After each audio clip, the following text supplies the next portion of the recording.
This April marks 60 years since Dr. Jonas Salk's polio vaccine was declared safe and effective. Billions of children have received it worldwide, and polio can now be found in only 3 countries: Nigeria, Afghanistan, and Pakistan. But how close are we to seeing the disease eradicated entirely? It's a question VOA Health reporter Carol Pearson is here to talk to us about. Thank you so much for joining me. You're welcome. Tell me something. Once we were thinking that we're done with polio, it's not going to come back. Yet the disease has been around for such a long time, and we haven't been able to find a cure for that, even though we have a cure, but countries and people are reluctant to use it. What do you think is going on? Well, actually, there isn't a cure. There is a vaccine that prevents it. But if you have polio, there's no cure for it. So that's why this worldwide polio eradication effort is so important, because it prevents people, mostly children, from becoming paralyzed, from suffering the after effects of polio, which can last a lifetime. Why do you think countries are reluctant in pursuing the vaccine? You know, it's the same reason that some parents in the United States are against vaccines. They don't understand the importance of it. They don't have the education, and then in some countries, like it's in Afghanistan because it's in Pakistan, and it's mostly on the border between Afghanistan and Pakistan. War and conflict have prevented people from getting into those countries and vaccinating all the children. Do you think it has something to do with cliches, that people have some misconceptions about what this vaccine can do? Oh, sure.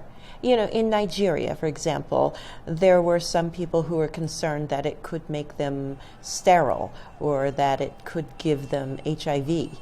So it's a matter of understanding that the vaccine is safe, it's effective, it doesn't have bad side effects, and study after study after study has been done to show that, and that it actually protects their children so they can grow up healthy and lead productive lives. Let's talk about Nigeria, for example. We have seen some progress.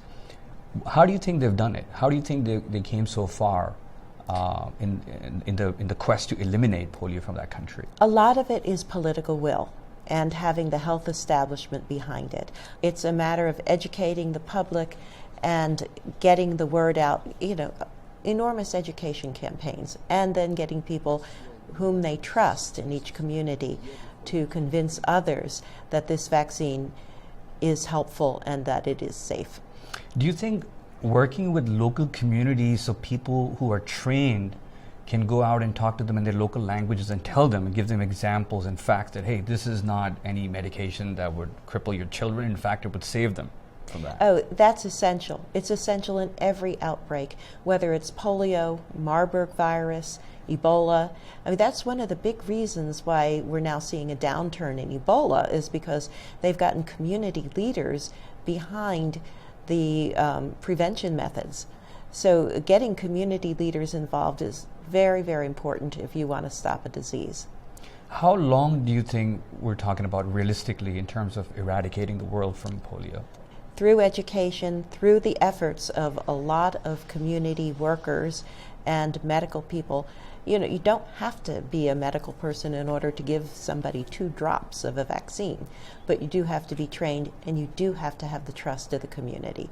So they're hoping, the World Health Organization is hoping that by 2018 there will be no more new cases of polio. Nigeria has not seen any polio in the past 8 months, but it takes 3 years to be declared polio free. Well, thank you so much for your insights. We'll keep an eye on that. Looking forward to 2018. Good. Thank you. Carol Pearson.